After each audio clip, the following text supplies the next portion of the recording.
Welcome to Know What I Mean. My name's George.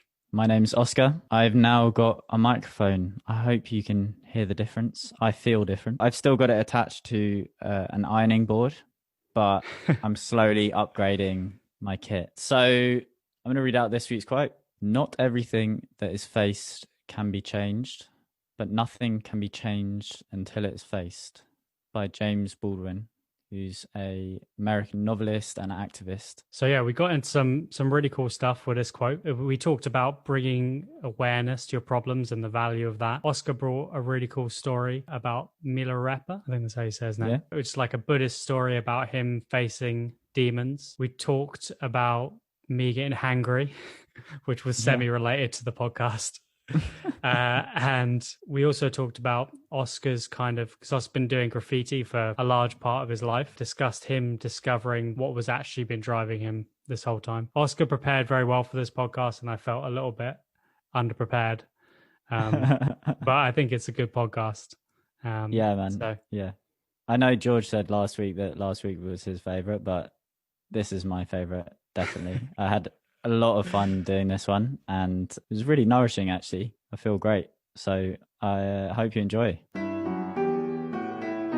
Not everything that is faced can be changed, but nothing can be changed until it is faced. It's by James Baldwin. I'd heard the name, but I didn't really know about this person beforehand, and mentioned in the last episode, I did find this quote on Instagram. So I'm just putting it all out there right in the start, at the start.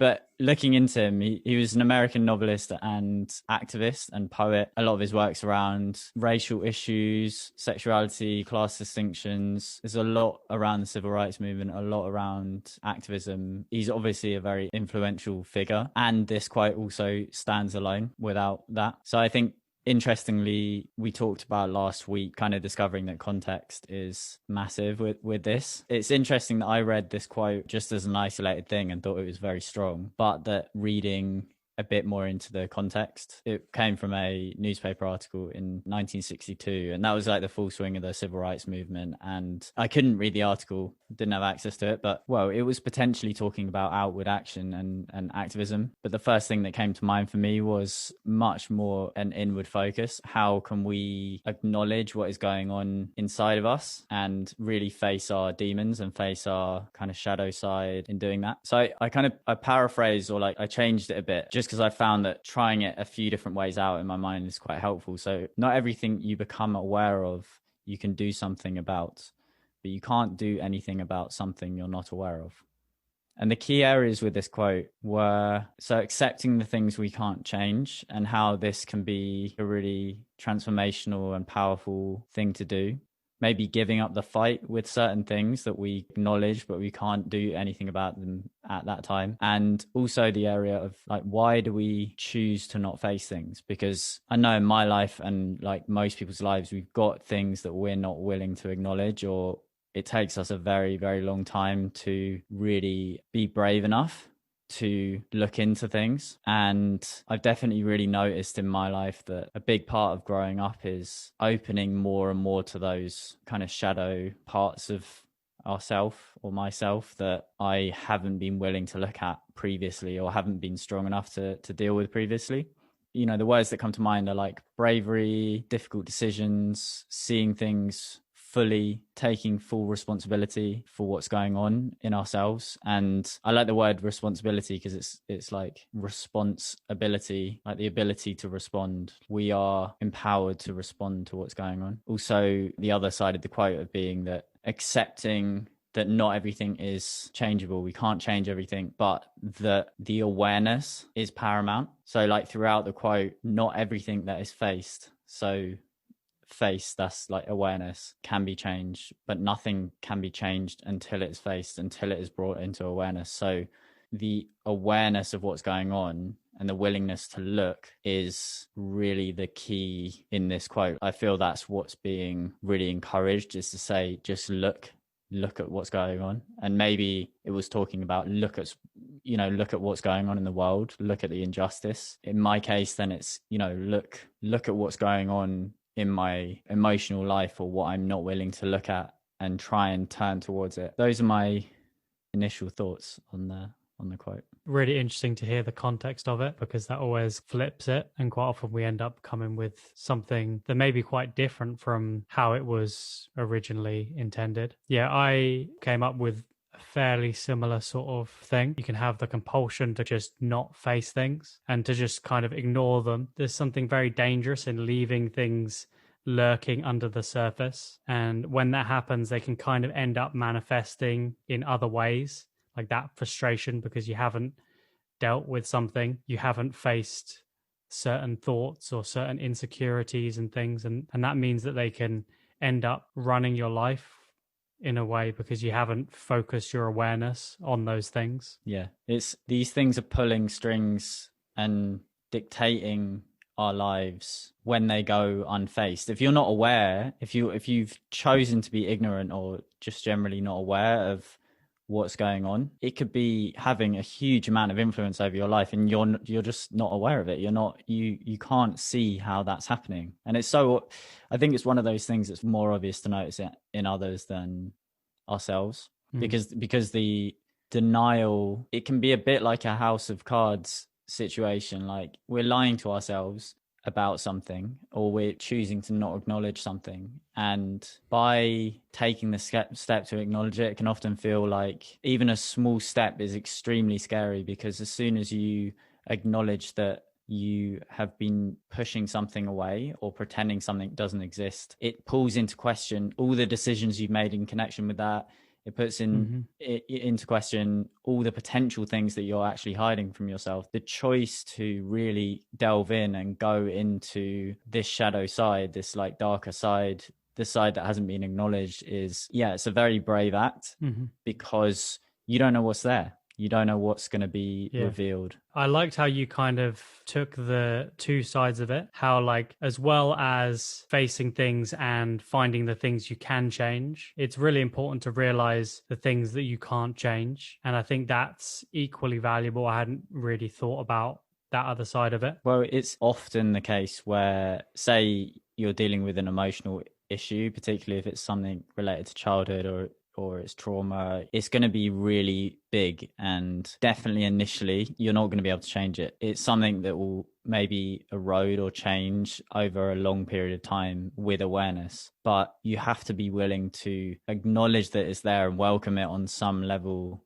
as being a part of your life. But you might not there and then be able to actually take action and change that thing. But I think there is something interesting in, like, because I guess something that maybe isn't picked up in this quote or captured in it is, because I would actually argue that awareness of something, even though it may not be like actively changing it, the awareness of the thing is transformational in itself. In my experience, say I've spent the day snacking a lot, I'm picking up my phone a lot, I'm obviously uncomfortable, like something's rumbling under the surface, something's going on, because I keep on reaching out to distract myself in a way that's much more like feverish than I would do usually. I will spend the day doing that, and then usually what I find is, if I actually swivel the camera around and like look inwards, what I'm running away from is a feeling. It's a sense of like dis-ease in the body. It's like a sense of like discomfort, something's wrong. There might be the thought that something's wrong, but it might not even be obvious what it is. It's literally just a feeling. And as soon as I really fully acknowledge that feeling, then something shifts. But it has to be acknowledged in a particular way. It can't be, I'm going to acknowledge you in order for you to go away. It has to be acknowledged and really seen. Say if it's like a real sense of dread or something, like that might be in my stomach or whatever, it has to be welcomed on some level. I think it's got to be like, I'm okay with you being here for now, as opposed to, yeah, I'm fine with you being here for now, but I want you to like just get out the way as soon as possible. Because then as soon as that resistance is there or that manipulation is there, then you're wrestling with it still. It's just a much more subtle form of wrestling. I've actually got a story, a proper story I mean, my stories that I tell about my own life are proper, but this is an old story and it's not by me. So it's a Buddhist story, and it's about this guy, Milarepa. One day, Milarepa left his cave to gather firewood. And when he returned, he found that his cave had been taken over by demons. There were demons everywhere. His first thought upon seeing them was, I have to get rid of them. He lunges toward them, chasing after them, trying forcefully to get them out of his cave, but the demons are completely unfazed. In fact, the more he chases them, the more comfortable and settled in they seem to be. Realizing that his efforts to run them out have failed miserably, Milarepa opts for a new approach and decides to teach him the Dharma. The Dharma is the Buddha's teaching. If chasing them out won't work, then maybe hearing the teachings will change their mind and get them to go. So he takes his seat and begins teaching about existence and non-existence, compassion and kindness, the nature of impermanence. After a while, he looks around and realizes that all the demons are still there. They simply stare at him with their huge bulging eyes. Not a single one is leaving. At this point, Milarepa lets out a deep breath of surrender, knowing now that these demons will not be manipulated into leaving, and that maybe he has something to learn from them. He looks deeply into the eyes of each demon and bows, saying, "It looks like we're going to be here together. I open myself to whatever you have to teach me." In that moment, all the demons but one disappear. One huge and especially fierce demon with flaring nostrils and dripping fangs is still in there. So Milarepa lets go even further. Stepping over to the largest demon, he offers himself completely, holding nothing back. He puts his head into the demon's mouth. At that moment, the largest demon bows low and dissolves into space.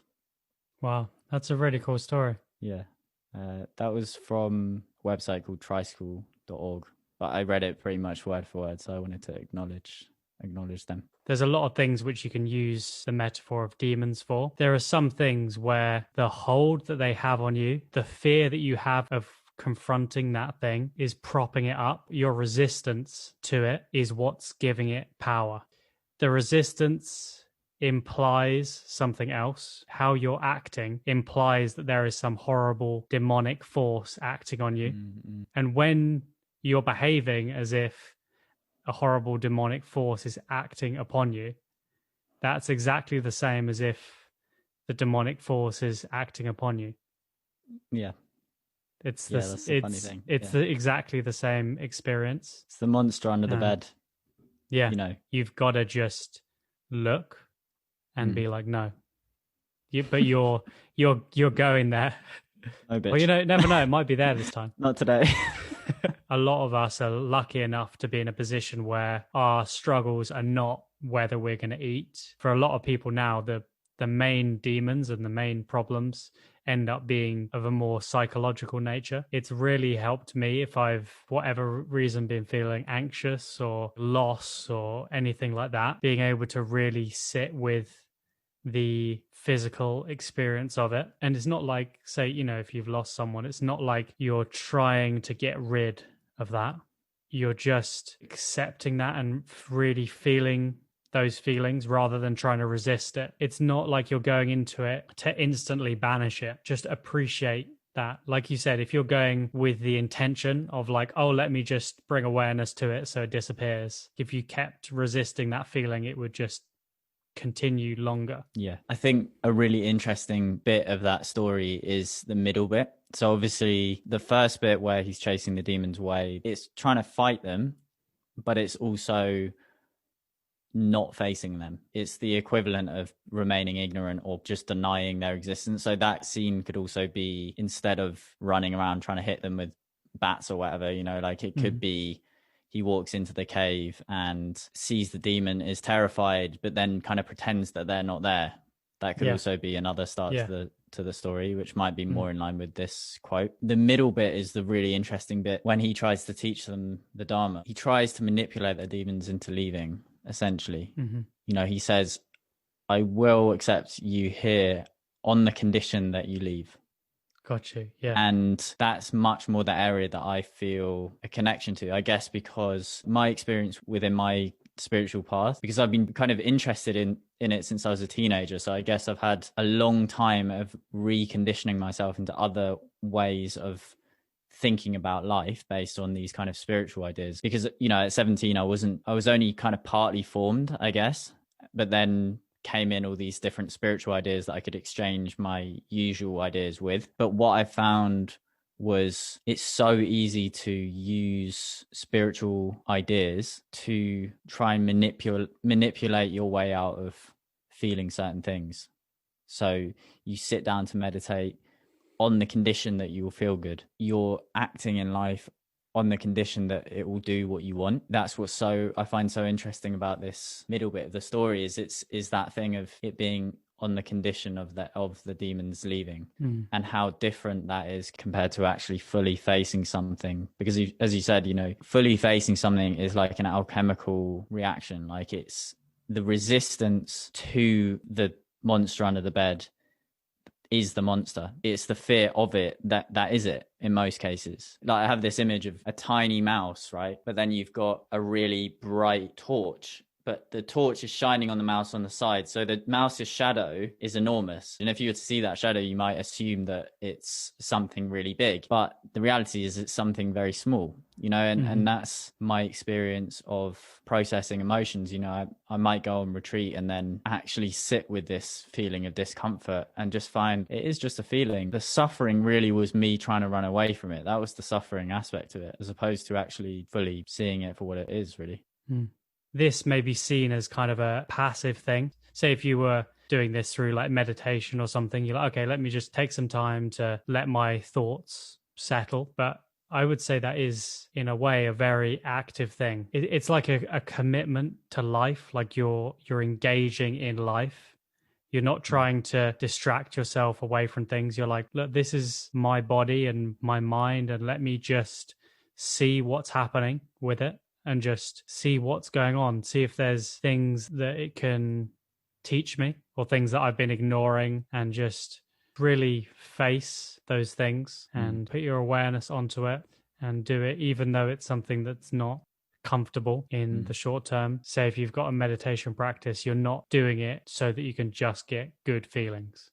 It's not like a drug in that sort of way. It's not like a little thing that's going to give you a little bonus. In terms of drugs, it'd be more like a psychedelic. You're going into it and you don't quite know what's going to happen, if it's going to be good or bad. So it's kind of a very different type of experience to like, I don't know, a shot of coffee or something like that. Something that's just going to give you a little bit of extra energy, make you feel good and ready for the day. Now, it can also do that, you know, great thing to do at the start of your day or the end of the day. And it can make you feel better, but it's not confusing that as the end result. Like the end result isn't just to feel better, it's the practice of being in tune with what's happening. Yeah, it's a good way of making the distinction, because I have found myself getting frustrated with the mindfulness movement and like headspace and things like that, where I suppose it can come across like an equivalent to like having a smoothie. You're doing something healthy and it's like, or going for a jog or whatever. It's just like, on one level for me, that's like fine. You know, if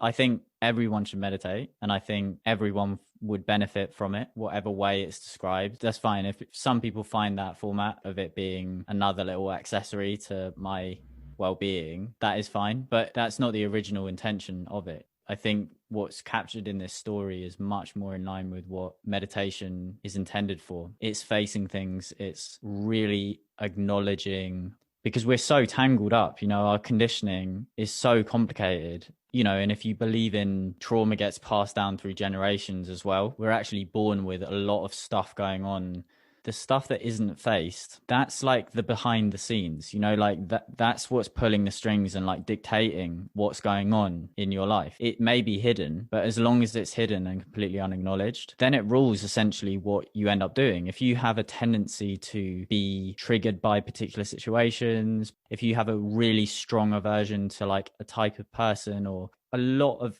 I mean, I would argue like almost all the world's issues, if you're to look at them from like a psychological perspective, is based on a mixture of like bad ideas that people have, but mainly like trauma, unacknowledged pain and suffering that we have, that people spend their entire lives finding a way of placating and calming that sense of discomfort down. We all want to be happy, and people killing people and ruining the environment through like terrible business practices and things like that, that's all somewhere deep down an attempt towards happiness, but it's an attempt that is dictated by unacknowledged trauma, by not fully looking at what is happening. Like, why do I feel so unhappy? Why do I feel like hurting someone? In my opinion, like the heroes, you know, of society are people who go into prisons and work with prisoners to try and work through some of this trauma, youth workers and stuff who are also working with this, and like really getting people that are obviously struggling and trying to help unravel some of this trauma that is actually causing all of these actions in the first place. And that's why I think it's such a radical thing. And that's why it frustrates me when it's like, it's put as a nice little, like, oh, that's a nice thing to do. It's underselling it so much, you know, like it's the potential of this stuff is transformational for the world. Hadn't quite thought of it like that before, of like how much good it could do if everyone meditated. I think it's a really valuable thing to do. The more that you feel like you don't want to meditate, probably the more you should. It can be a really interesting experience to just notice how your mind works. I'm so interested by it. I'm just curious to kind of see what's going on and what happens in my mind. It's like an interesting thing to watch, and you can learn so much about yourself. You will start to realize like, damn, all of my thoughts are really like this, or like, this seems to be the thing that I get particularly triggered by or annoyed by. I think that's a great one, is like, it's very easy to notice other people doing this, but it's harder to notice yourself. But noticing things where you have a disproportionate reaction, there's things that someone's done, it just suddenly makes you really angry or really frustrated. You're right that just having the awareness on those things means that you've kind of got it a bit more in check, and you're not just on this like driving your car with a blindfold on, putting your foot down, just like, oh, let's go, let's get there, let's get there. It's something where facing it as soon as possible is better, but it's never too late to face it. I guess just to bring in a personal example, I have been into graffiti probably since I was like 8 or something. I was interested in it when I was growing up in London, and it's just stuck with me as a thing that I do. As Buddhism and spirituality came into my life, I guess I was just questioning a lot more like what my motives are and like ethics and things like that. So it's made the whole experience of painting and the whole scene of graffiti quite confusing to navigate for me. Because of this thing, there's like a lot of unfaced and like kind of confusing like conditions that are at play, like a desire to paint, and at the same time like a feeling like, is it an ethical thing to do? Like, is it like selfish? Am I like, you know, I'm painting my name on things, like what the hell is that? You know, it's like the most egotistical thing I could do. And I was on a retreat a year and a half ago, and this was, at that time I was going on quite a few like longer retreats, like it's all relative, but like week long or like 9 days. And this was a 9-day retreat, and we have this ritual with like a number of people in the shrine room, and there's like chanting and things, and it's very expressive. And after that was done, and this is usually the case, then people generally leave the shrine room. There's also an option to carry on like meditating, and I usually do that because after one of these rituals, it's the kind of the sense in the room is very, very still, and it's, I think something about you've been singing and your whole body's been vibrating and you've been getting up and moving around the room, and like, so you have to imagine that I'm feeling quite after like days and days of meditating, like feeling quite soft and like open, and this intuition to just quit graffiti just came up, just like, there we have it. All right, it's over. Basically, it was just like, it just came up and it was like, that's it, done. And I got back from this retreat and deleted my Instagram, which felt quite symbolic. And the old name that I was painting was gone. And so all this happened. And then in the last just under a year, it's been kind of creeping back in, and I've been opening up to painting again. And it's because I think when I made the decision to quit, like a lot of where that decision came from was a sense of guilt or like frustration at myself, and a sense that I couldn't integrate what I was doing with my spiritual life. And that felt appropriate at that time. But in the last year, then it felt like actually there was a way of integrating. So this was going on, and I was introducing graffiti back into my life. And then a couple of weeks ago, I was reflecting in the evening and just really realized that the reason why I do graffiti and the reason why I do art, not the whole reason, but like a big part of the reason, is just that I want to be acknowledged and I want to be appreciated and loved, like that's it, and painting on things, putting it on Instagram, and is a way of me getting that. And it was such a simple realization that really has gone back such a long time of me not really seeing it for what it was. That is at the root of my movement to do graffiti. And upon realizing that, like, all me quitting and having all of this conflict around it and all that kind of thing, it made me realize that was me not fully facing it, and I was pushing it away and not wanting to acknowledge what was at the root of it, which is just a human desire to be accepted. It's very, very straightforward. And having this realization now as an adult and someone who's more comfortable in my own skin, it's like there was no sense of like resistance. It was just like, more than anything, I just felt a lot of like compassion for myself. It's just like, oh, that's nice. You just want people to like you. There's nothing wrong with that. I think before I really saw my desire to paint as being a symbol of like selfishness, or like that something was majorly wrong, when it came down to it and really acknowledging it, it was just very, very simple desire to be liked.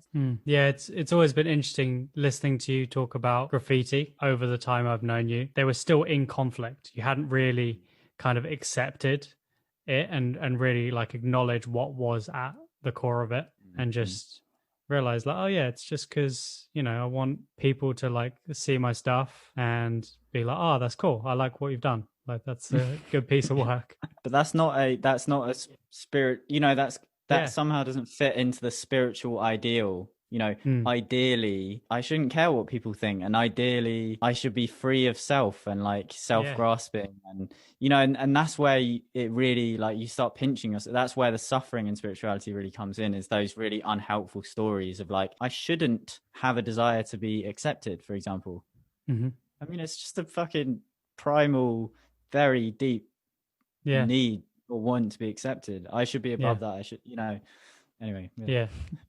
Yeah. And I think there's something very rewarding about just accepting your human emotions and not trying to transcend them, because that's kind of you trying to escape as well. That's something that I've really been embracing more. Just music and fun and connection and happiness and sadness, like just really engaging in all of it, not trying to push away the negative experiences and cling to the positive experiences, but like just really kind of living life.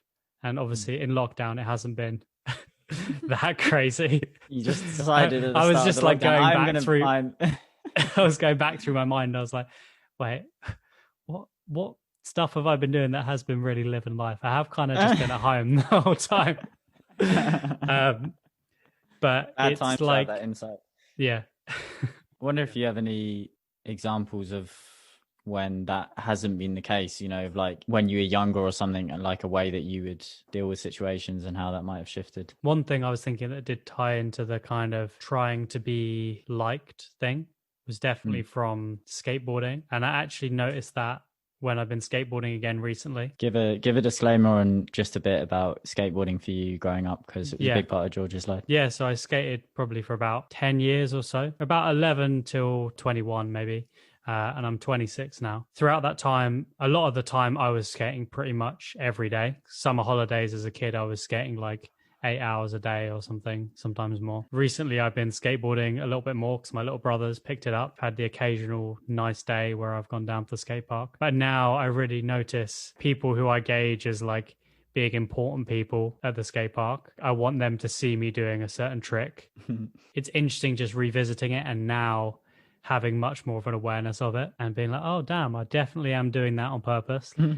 It's interesting how it was still the same thing that I was doing before, but now I've kind of just got a bit more awareness on it. And I was really noticing like, oh, damn, I'm definitely trying to do it in front of this person, or like starting to try harder when different people arrive. And like similar to the graffiti thing, it's something where now like doesn't like make me feel bad about myself or anything. I don't think, oh, I'm being, what the fuck am I doing? Like I'm a 26-year-old trying to get their attention. Well, I will kind of try and I will think that it's like a loving playfulness of like, what the fuck am I trying to do? Like it just goes back. It's like, you know, mum, look at me, no hands, like on the riding your bike with no hands. Or, you know, getting your mum, wanting your mum to see you jump off a ledge or something like that. Like it's exactly the same thing. It's really interesting to revisit that with kind of more awareness of it and be like, oh yeah, that's definitely what I'm doing. Rather than trying to just push down and think that you're doing everything right or trying to justify how you're behaving or anything like that. It's really interesting to be like, no, I am definitely in a shitty mood because I'm hungry. And I definitely am being a dick. Noticing those things is really good because it means that if someone else points it out about you, then you're not going to be quite as defensive about it because you actually have already acknowledged, like say with the, like I do get in a bit of a shitty mood if I'm hungry.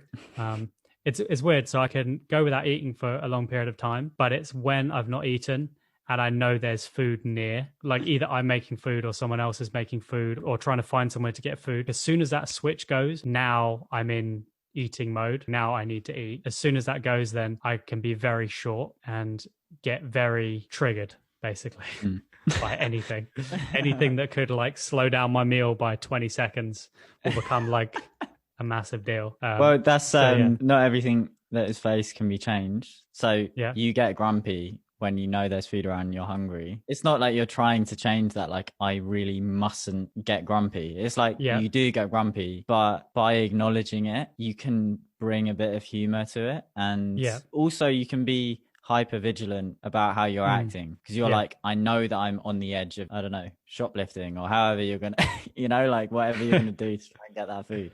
Like, so with the awareness there, then it means that there's a lot less danger that you're going to act in an unconscious and like harmful way. Exactly. You become aware of those things. I know it about myself and I can kind of notice it more now when I'm doing it, but that doesn't mean I'm just there like, oh yeah, I'm just being a dick because I'm hungry, and just like, it's not like, it doesn't excuse the behavior.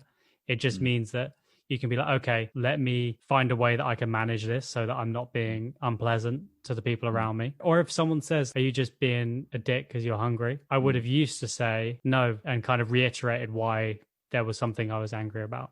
But now I'm endeavoring to actually realize, okay, no, I am being like that. Still something I'm working on. I'll keep that in mind for the future. Yeah. If you just randomly bring a sausage roll out, then I'll be happy. But if you say like, oh yeah, we'll go and get a sausage roll around the corner, it's just like 2 minutes away and it's 3 minutes, then I'm going to get fucking mad. So yeah, now you know how to manage my behavior. Yeah. And I'll remember to like all your paintings. Yeah. Like and comment. Yeah. And share. That seems like a nice place to end it. Were you going to say the same thing? I was. Perfect. We're in sync. Now we've got exactly the same microphones. So this is beautiful. Yeah, it feels pretty different to record with a microphone. I feel like I'm more poised for this one. Let's just grab the quote that we've got for next week, just so I make sure I got it right. Okay, so this one is from A.A. Milne, who is the author of Winnie the Pooh and all of those stories. And well, I was going through loads of different quotes and I went to A.A. Milne and looked through. And I've saved like 50 quotes from him. Like he's just got so many beautiful ones. A lot of them maybe not relevant for the podcast, but here's a beautiful one that I like. It goes as follows. Weeds are flowers too, once you get to know them. That's great. There we go. Lovely. Awesome. We'll see you next week, guys. Have a good old ponder. Yeah. Peace.